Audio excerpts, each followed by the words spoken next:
Thanks very much. So as Michael was talking about entrepreneurs and technology, I was thinking this is not really what my talk is about, but I'm using science, and science is part of technology, right?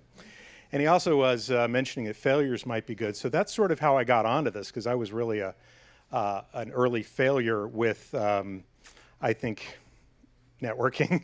I think, I didn't always do it. When I walked into the first few rooms doing networking, I remember it just felt like a middle school dance feeling. You know, I'm like, oh, this is just not a good feeling. And but I'm so happy to be here, and I want to thank Michael for asking me to speak. I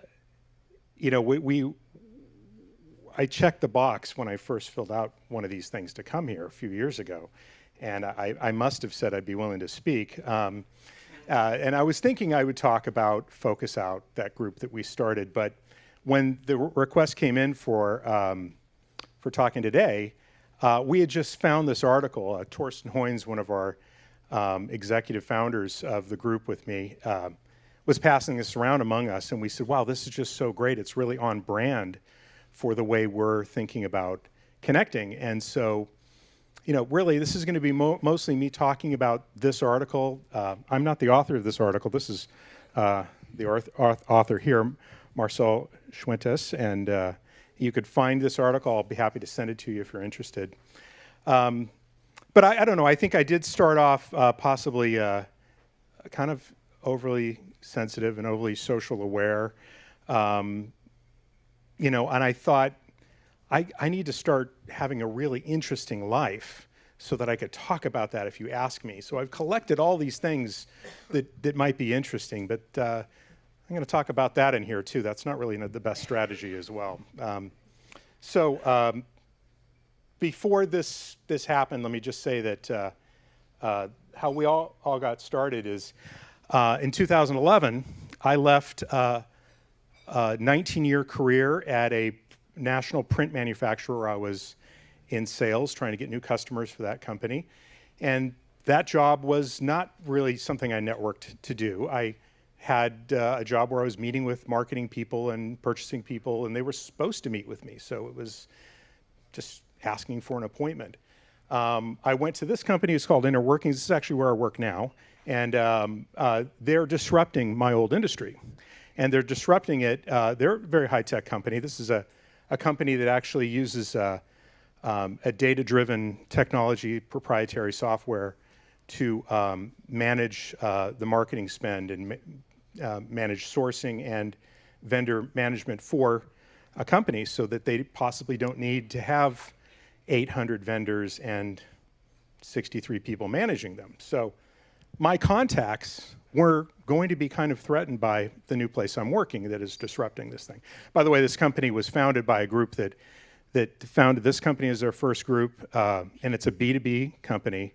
The next company was a B2C model based on the same sort of tech.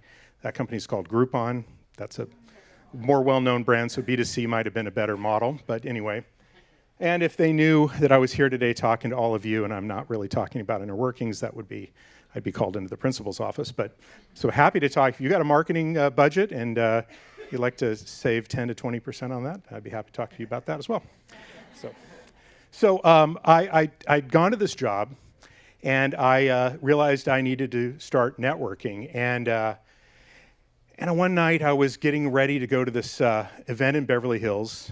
This is a picture of that group from a different event. And my wife said to me, so why are you so grumpy? And I said, I got to go to this networking thing. And she's like, well, hold on. You get to talk about yourself and talk about your job. That's like your two favorite things to do. Why aren't you in a good mood? And I said, that's a good point. I had to think about that. Why is that the case? And I said, well, let me tell you how it's going to go. I'm going to walk in there. It's going to be socially awkward for me, and I'll find somebody's eyes, and I'll say, what do you do? Or they'll say, what do you do? And we'll start talking about that, and they will, like if they're talking about what they do, I might say, oh, that's kind of like what I do, and I'll go into what I do. And at some point, both of us are going to realize that we're not the customer that we were hoping to meet. But to be polite and to be interested, we'll say, actually, I might be able to help you, so give me your card, and I'll connect you maybe to somebody I know. I think there might be something I have for you, and they do the same thing. And then we're eager to get on to somebody else because I might find a customer in this room. And I'll collect a bunch of business cards, and I'll give out a bunch of business cards, and tomorrow, none of those people are going to contact me, and I'm not going to probably contact any of these people. And she said, well, that does sound terrible. Why are you doing that? And I said, well, honey, I've got a network. I've got to do this. So the next morning, I had breakfast with a very good friend of mine, Tom Selinsky, sitting right there. Hi, Tom. And Tom was saying to me, how's the new job, and how's it going? And I said, well, I just had this conversation with Margaret, and we were talking about networking, and I predicted how it was going to go, and went exactly like I predicted it would be. And Tom, who's was a local politician here in Pasadena, owned a small business, and he says, you're telling me what I do every week. I go to 2 or 3 of these a week, and it's exactly how it is. It's disingenuous, and it doesn't feel right. And we said, we should start our own thing. We decided, and we started a weekly breakfast. We actually started 3 groups. First was a weekly breakfast. We loved it. We had 40 people there the first week, and we realized that actually we were comfortable because we knew everybody, but we had just caused what we were uncomfortable with to all these people we invited. So we decided to change it up, and we created a second group. Some of the people in the room were in that second group too. And then finally in 2012, we changed it to Focus Out, and that was after doing a lot of research and shutting down 2 groups and talking to the founders of groups like Provisors and BNI and people who had actually started these groups in 6 Degrees in San Diego, and asking them, what would you do different? And we came up with a lot of things. But we decided what's going on here is possibly that my agenda of finding a new customer is really in the way of me meeting you, and really making a real connection. And your agenda is kind of in the way of meeting me. I mean, I guess I'm hoping somebody's going to say, oh, wow, our company could use you. I'm going to connect you to Carol tomorrow. And that. But even in that example, Carol didn't come. This person came with her agenda, which was to get business for her company or her concern. So, it wasn't really working. And I think we use an example of what your business card might look like to them tomorrow morning. So Joe Schmo, senior something or other. Phone number is, you're never going to call me. The fax is, what's the point? My email is Joe, you're on my email list.com, and the URL is, how can you help me? So we have in fact, this isn't solved for me, okay? So I'm still doing this, and I was invited to a group last week, a wonderful lunch at the Parkway Grill, 25 people I did not know. I met and had a conversation with probably 15 of them, and 8 of them said, and this is since I was prepared to talk here, said, what do you do? And I purposely decided not to answer that question. I purposely said, something else. I started the conversation, and I don't think a single person noticed that I didn't answer their question, because I don't think they were actually asking me this question with their own interest. I think one person was kind of tuned in, and I said, well, I'm talking to you right now, and I'd like to find out. And I just turned it right back to, want to know your story. Why are you here? And that was great. And to be able to actually connect to somebody was what my goal was. And I don't get there with, where do you live and what's your story? And I don't think they were getting it either. I think we have sometimes seeing an absurd example is the best way to understand what we're talking about. So we use this and Focus Out. It's like bringing networking to the animal kingdom. So then we could see how well it works. And I don't have the perfect slide for that. I thought the Far Side, remember Gary Larson, the Far Side would have that. But here it is. So let's just imagine that in the Sahara, there's a couple animals at a networking group, and one says, so tell me, what are you? Well, I'm a lioness, and I'm really good at picking off this young one from the straying away from the herd, or maybe an injured one, or someone's distracted. I could really go down there and get that. And we really like those herds and the other animal says, oh my gosh, I know what you're talking about there. I was in the valley yesterday and a whole bunch of antelope came by, and give me your card, because if I see that again, I'll let you know. And then the lioness says, well, tell me about you. What are you? Well, I'm a cheetah. I'm the fastest land animal, and I'm able, for example, to get those flamingos that have that long takeoff. Oh, I could never get those flamingos. I think of them sometimes. I was at the river, and I saw a bunch of flamingos, and I thought, I can never get those. So you can get those. Well, give me your card, because I was just there, and I'll let you know next time I see those flamingos. It's kind of an absurd example, but the problem is that the antelopes and the flamingos don't go to the meetings, right? So that's sort of the point, and that's being made here. Wait a minute, is anyone here a real sheep? All right, so we're going to talk about small talk. I'm going to get to these 13 questions. You're going to have one of them take away in that envelope, and we'll talk about some practical uses of that. But I want you to make sure you don't feel too uncomfortable. I am not here to say that small talk is always inappropriate, okay? I think sometimes small talk is the right thing to do. That's not my point. I mean, I walk my dog in my neighborhood. We see another neighbor. If we talk, it's small talk. What's your dog's name, whatever. I don't want to say what's the most important thing in your life right now, walking with a dog. That's kind of inappropriate, creepy question. Maybe I'm in line at the airport. We're talking about how we both don't like how long this line is. It's appropriate when the goal is not to really connect, right? So when we come to events where that is the goal, we have to ask ourselves, why are we using this model of small talk? I think we do it because we want to stop that socially awkward feeling, okay? But what I want to challenge you with is that the idea of what science is saying here is that it's not going to lead you to happiness. And what I'm saying is it's not going to lead you to the effective goal of why you came to that event anyway. So this is the science. I'm not going to read this whole thing, but science is showing us that the impact of superficial small talk. Studies show that the types of conversations we have matter to our well-being.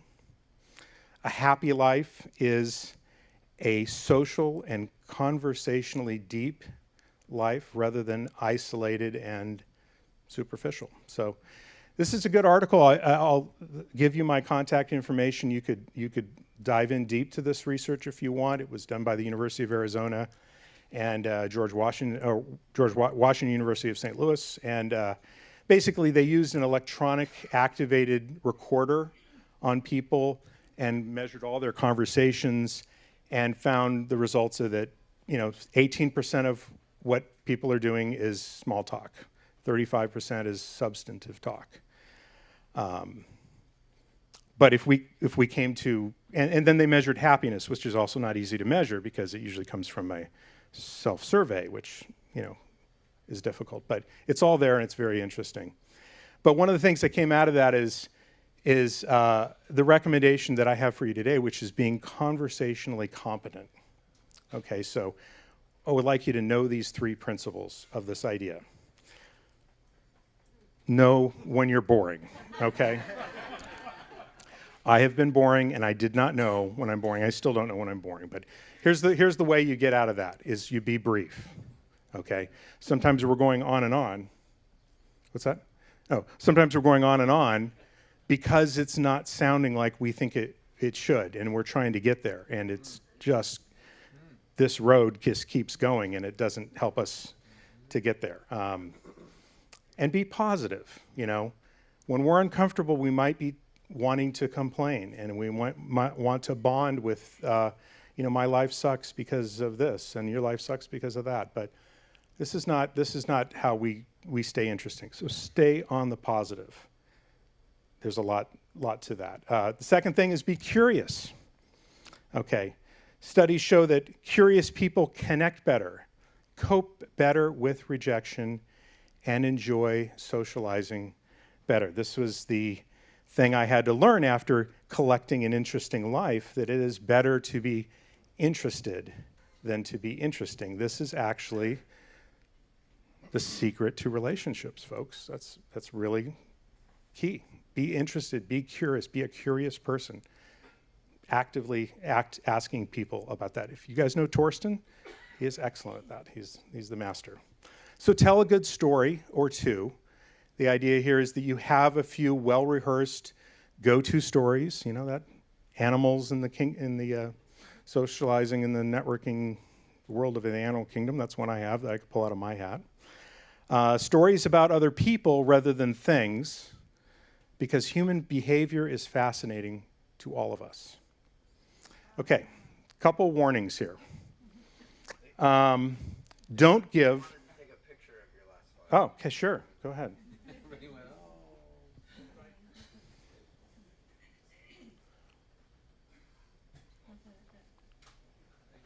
Good. So back to the warning. Don't take a picture. Don't. My warning is don't give the I'm great story. And this is an instinct that happens to me. I walk into a beautiful restaurant like the Parkway Grill. Everyone's dressed up well. They all seem to be impressive. They're telling me the I'm great story, and it triggers my I'm great instinct. We got this from a guy named David Logan. You might know him. He did a TED Talk on tribal leadership. I encourage you to look that up. But this is the example he gave, and I'm going to talk about these three doctors on an elevator. Couldn't find a picture of three doctors on an elevator. So we're just imagine these four doctors, three of them get on an elevator, okay? And then my story works. So the elevator closes. Yeah. You could picture maybe the pleasant one didn't get on the elevator, okay? So the elevator doors close, and one of them says, well, I'm just back from receiving the award for my specialty fellowship and recognized as one of the top doctors in my field. And it's great to be back here in the hospital and bring that credibility back to the community and all of you. And the next doctor says, well, while you're out staying in hotels and getting awards, I was doing more surgeries than anyone's ever done in a month here. Literally lived in the hospital and saved hundreds of lives and carried all the weight. And the third doctor is saying, listen, I'm focusing on the genetic project and really trying to understand the cellular level and teaching our residents a new way of doing business, of medicine, and not having to cut everybody open all the time. And that's what I'm doing. And basically, as the elevator doors open, they're walking away. And David Logan says, what are they thinking as they walk away from each other? And he says, I'll tell you what they're not thinking. They're not thinking about what the other people said. Most likely they're thinking, I wonder what they thought of me when I said that I got the fellowship award or I did more surgeries or I'm doing the new kind of medicine, right? So I'm realizing that the I'm great story is not working for me, all right? And actually what it's doing, if it's doing anything, is triggering your I'm great story, all right?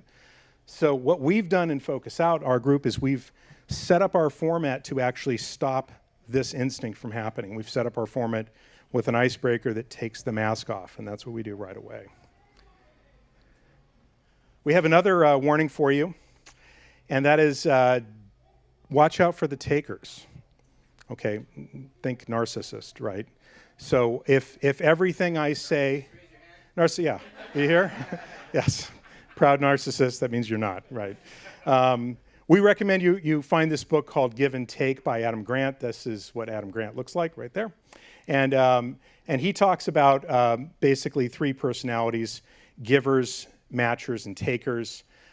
Givers he defines as help whenever the benefits to others exceed personal costs.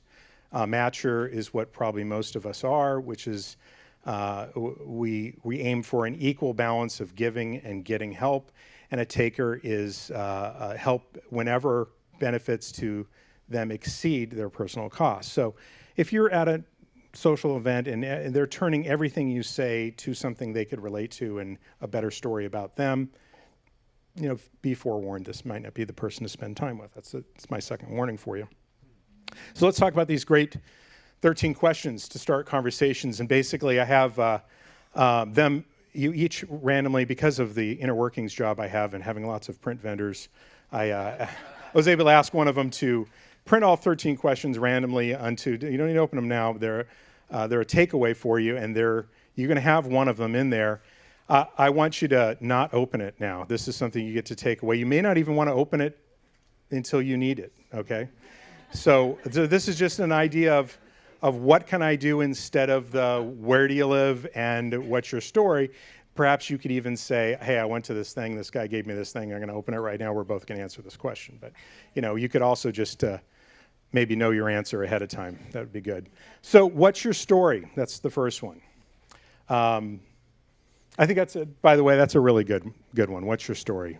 And be available for what to say later. What's the most expensive thing you've ever stolen? Hard not to be making a connection there, right? It's very vulnerable. What is your present state of mind? Like, again, you don't want to be walking the dog and asking somebody these things. What absolutely excites you right now? What book has influenced you the most?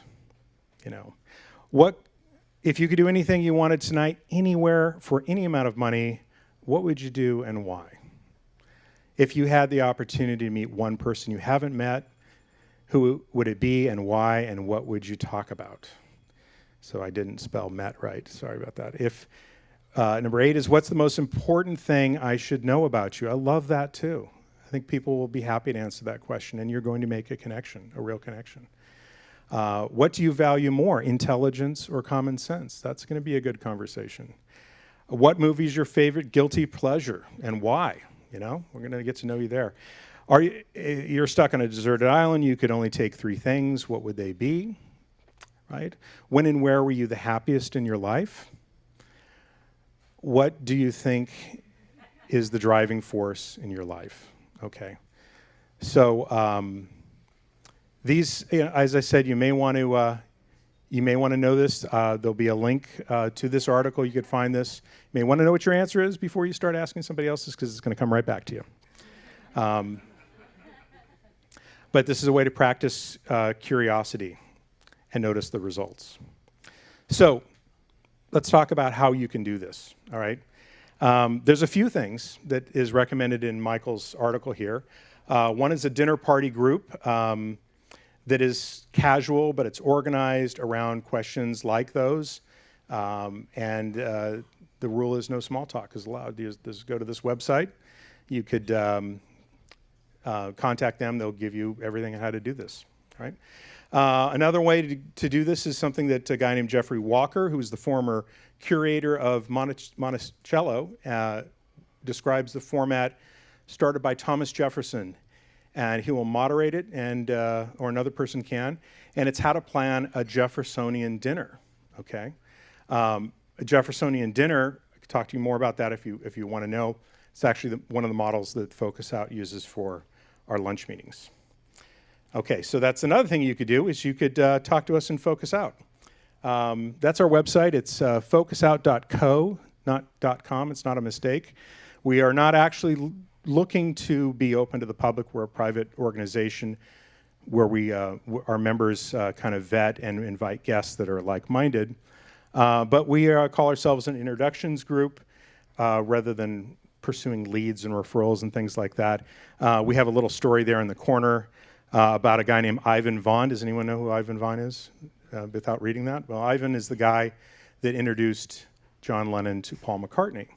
And we think that it would be cool to be the guy that invited Lennon to meet McCartney. And so that's sort of, if you think that would be a cool thing to do, you might like our group, because that's actually what we're trying to do, is we're trying to make connections for each other as the goal, not necessarily have our own agenda as the goal. And so if you think about it, if there's 12 to 15 people and their goal is to make the connection you want to make, that might work out better for you than you being the only advocate among 15 people of your goal. So I think that's pretty much what I got. I'd be happy to talk about any more of that if you have any questions. Thank you very much.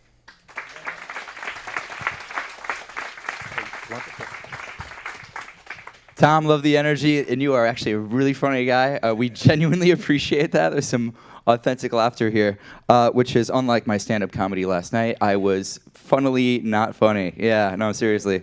I tried my hand on it. Esoteric jokes just do not work. I cracked myself up, which I think is the cause of and solution to not having friends. But in any case, just to tie it back in, I love his message. I love what he's doing. He's focusing on more of like an empathic way of connecting with people, being at service to someone when you're connecting with them. Focusing on like how I can help you, and honestly, with networking, if you do meet someone that's interesting, but there's really no genuine direct connection, there's nothing that you can do for each other. Maybe you can think that there's someone that could benefit from this experience. Someone can benefit from this connection. I know someone that I could connect you with. So I think that's really awesome. But we try to do that here a little bit too. And you know, we wish you the best of luck with your Focus Out group. And if we were interested, could we plug into some of these events? Are they located close to Pasadena? Well, is this on? How do we do that? Is it on? Yeah. Okay. Yeah. So if you go to our website, you can contact us, but it's not something where you sign up like this and it's coming in. On the back of the question I have for you is my email address, and you could connect with me, and I could get to know you and invite you to one of these things. We'd love to have you as a guest for that. Also, I have several Focus Out members with me here in the audience. Raise your hand if you're one of us, and you could talk to any of these people. They would be happy to invite you. If some of our leaders and members here, they'd be happy to connect with you and have you come to one. And we're really looking to expand now. We're looking to start a group in downtown LA shortly, one in the South Bay. We are currently from Burbank to Claremont in South Pasadena, and several in Pasadena here where we started. But we're looking to go South Bay, West Side, downtown LA, Orange County. If you know anybody that would be interested in starting one of those chapters, we'd be very interested in talking to you. Awesome, awesome. And very deep questions, by the way. The most expensive thing that you've ever stolen. I mean, does someone else's heart count? I mean, that's not like, that's like kind of an immaterial thing. That is the most expensive. I am so try-hard. I'm so try-hard. Where were you guys last night? You guys are a great audience. I know, you got to bring your audience. Anyway, that was so bad. Where's Will? Will, you set me up for failure, man. Anyway, he encouraged me to do it. So we're going to open up to Q&A now. If you have a question, raise your hand. Is John here? I actually haven't. Oh, that's right. That's right. I got the email. So, okay, I'll walk around with the mic. I'll pass it around. If you have a question, raise your hand. We'll get it answered. But please save comments and storytelling for offline. I'm sure Tom will be hanging out with us a little bit so you can share stories then. Okay. Raise your hand. Cool. Grant. Hey there. Liked your talk. Very cool. It only took me about 35 years to figure out not to do the "I'm so great" speech, so I wish I'd met you a long time ago. Definitely works better to focus on the other. And I'm wondering, to that point, do you work with like high school kids or college kids at all? Because it seems like you could save them decades of failed networking. Well, you know, I don't know. I think that you said you had 35 years of doing it. I've got a whole bunch of years of doing that too. I don't know if you can get this point without having that experience. So I don't know if we could actually save them by skipping it. Yeah, but you know they're connecting. You know, I think when I was in high school, we didn't have social media. You know, it's a different thing for the young generation. I've got 3 kids, 3 daughters, and 1 graduating from high school and 2 in college right now. So they don't post something they don't mean because it's out there, right? So they may have created this culture where it's a little bit better for them, but I don't know. They need to feel the pain to have the benefit. Right. Question back here. Please. You said that you connected with the founder of BNI, Ivan Meisner, in developing this. You said that you're looking for new group presidents or whatever you call them. Leaders. Are you a franchise operation? Yeah, we've thought about the franchise model. It's not something we've needed to figure out yet, but maybe if we're going to go around the world, that's the way to do that. We definitely would like to talk to you about that. Our executive director, Corey Castillo's right back there. He would probably want to talk to you about that. But yeah, we spoke to BNI's founder, and he told us, you know, he said, what can we do? What lessons can give us from your experience? And he says, you're going to get into the desire to have a lot of rules. And I thought, I don't know. And he says, well, the people aren't going to do what you want them to do, and so you have to create these rules. And as we went through this, it's like, yeah, people are not showing up on time. They're looking at their cell phone during the lunch. We guess maybe we should have some rules about that. Maybe we should have a thing in the middle of the table. You put a buck in if you're break one of these rules. And then we decided, like what he said, is that people, grown-ups don't like these rules, right? We don't want to have a bunch of rules. So we found that a tradition is a much stronger thing than a rule.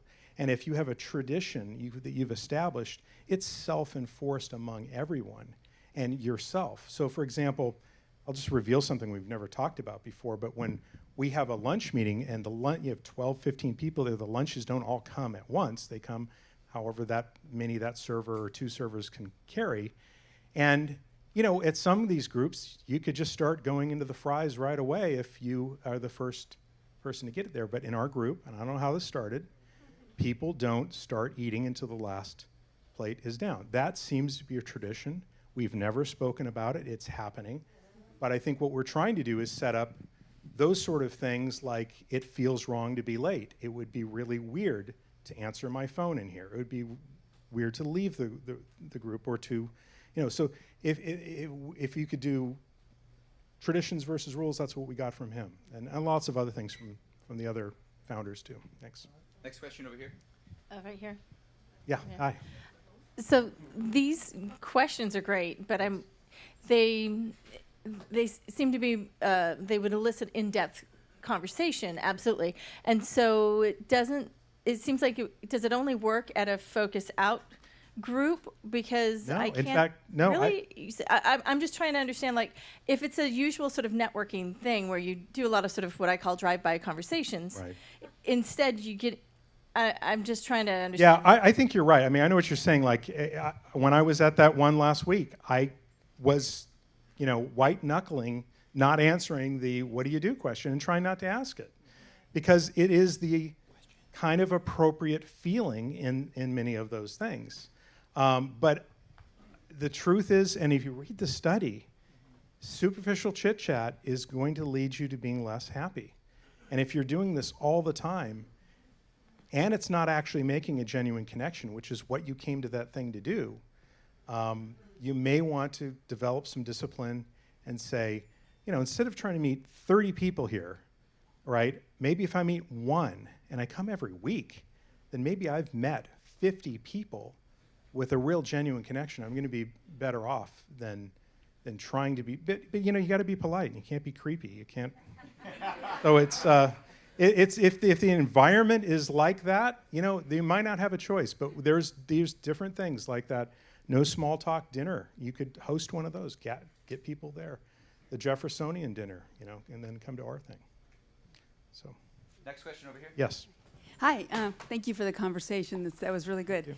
I guess I'm wondering, I find conversation between men and women sometimes can get awkward because of the dynamics. And I'm wondering do you address it differently with women, or, I don't know. I'll let you answer the question. There's a whole industry called, stand-up comedy that's kind of based on that dynamic, right? And if you ever see, the formula is, let's address the things that we all know and we never talk about, right? That's part of that. But I will say that we had, in our growing pains, we had kind of a couple groups that were all guys. And there was a bro culture, what my daughters would call a bro culture, developed in that group. And we're like, hey, there's no women in that group. We got to invite more women guests. And we'd invite women guests, and they wouldn't join. And we're like, what's going on? And these are great members. And what was happening is we kind of felt so comfortable with each other. We were being a little sarcastic. We were kind of interrupting, and we were kind of giving each other a little bit of trouble. And, our women guests were like, are they going to do that to me? Am I going to have to be ridiculed here in a moment? And I don't want to do that. Thank God we have a couple really strong women that came in, and we said, you're going to be running this group. And then it became fantastic. We have, I said, 6 chapters. 4 of them are led by women, and they just do such a better job in general. And men feel comfortable with women, and if women are running our groups, the other women feel very comfortable too. But I think, of course, you just got to stay out of some of that, making the small talk especially. You don't want to be creepy. Next question's back here. Do you suggest these questions as openers, or do you open with something and then continue on with the Right. question? So we're in small talk because it's socially awkward, right? So I understand the question, like, can we pull out this envelope and say, you know, what's the most expensive thing you've ever stolen? They might just go, what the heck?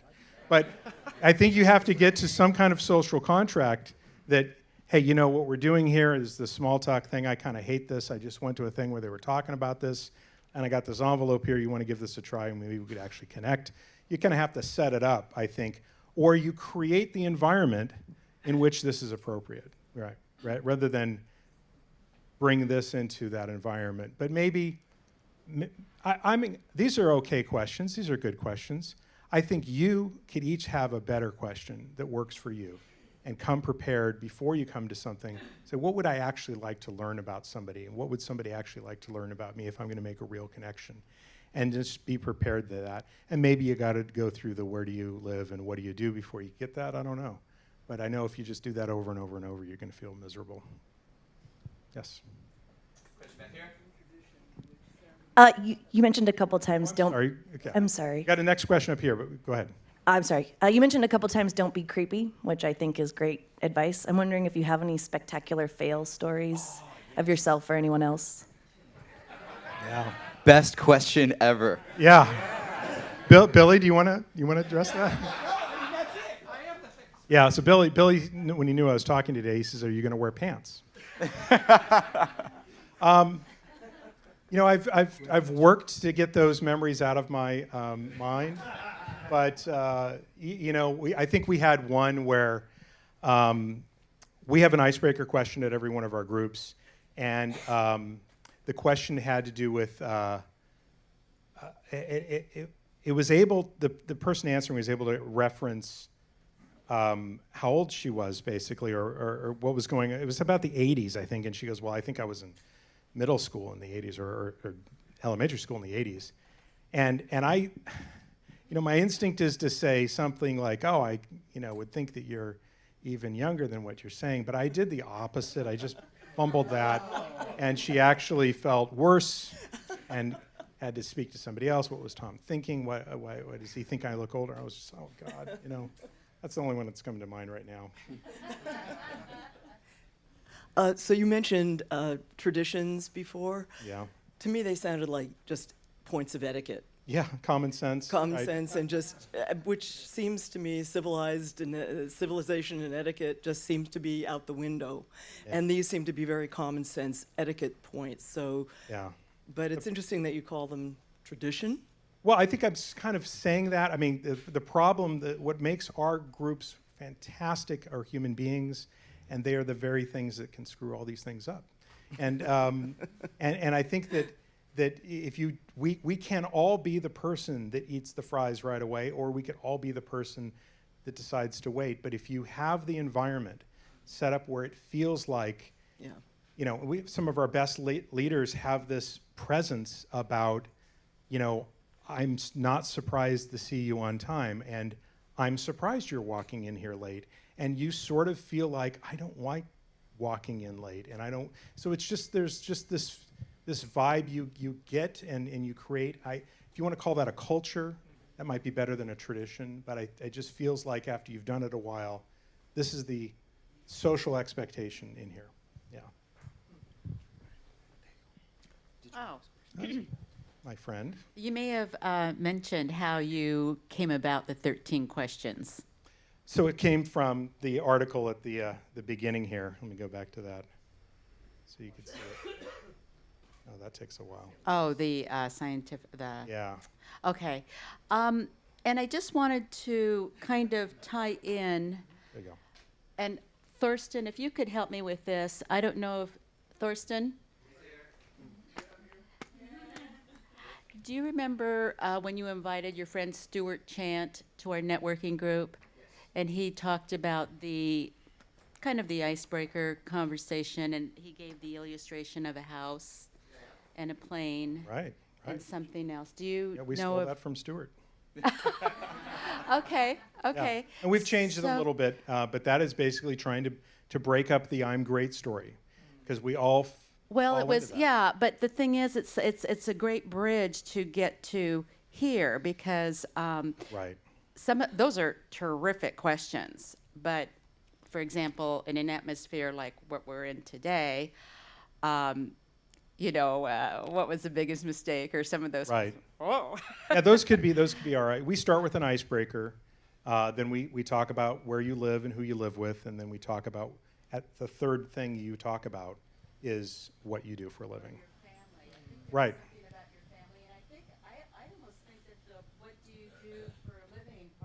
Never came out. Well, it's number three. It's called your work love. You got to say that. Okay. But then really what's impactful is that we're trying to get a recipe going in your brain. Right. It starts with food, because when we break bread together, the original networking was probably you and me kill that mammoth, and then we'll eat it, and we're brothers, right? And so chemically, when we break bread, we are already prepared to have reciprocity with the person we're meeting with. So we always have a meal, and then we're taking the mask off, we're being a real person. And if we're doing it right, we get to the fifth question, or the fourth question, which is, who would you like to meet? Who could I introduce you to? And if we've done that right, our room is exploding with, I think I know that person, or I know somebody just like that person, I can connect you. And it's just getting to that last question and being comfortable. Speaking of last question, Will's got that last one here. So do you think that knowing, if there was a focus on knowing how to answer that question, what do you do, like with a compelling, perhaps, maybe elevator speech, perhaps, do you think that would actually help towards alleviating that awkward, people vomiting all over themselves at networking things? Because I think that I'm curious as to what you think about, that. Yeah, I think you could do it, but I think the question is basically, tell me why you're interesting. And it's better to be interested than to be interesting. So answering the question, I could be really interesting, and it's not going to help me. So maybe we don't create an awkward situation by not answering it if somebody's really asking it, but we can say things and then go into something. So why are you here? Are you here to meet me? And what are you here for? And just go right from the answer into a question yourself. I did this, like I said last week. They said, what do you do? And I said, well, I talk to you right now, and I'm trying to find out how I could help you. That's one of the things I do. And she went with that. She wasn't really saying, I want to know what you do. Right? When people ask me what do, I automatically say as little as possible, right. And they laugh, and then we go from there. Good instinct. Yeah, my instinct was to collect a life of as many interesting things as I could tell you about being a magician at the Magic Castle and being in the Coast Guard when I was young and being a speaker here and there and starting this thing and whatever, and as though that was going to be interesting to you, but that's not why you came here. And I'm not going to really connect with you. And if anything, I'm gonna get the I'm great instinct triggered in you, and we're both going to walk away from that elevator thinking about, wonder what you thought about me when I said.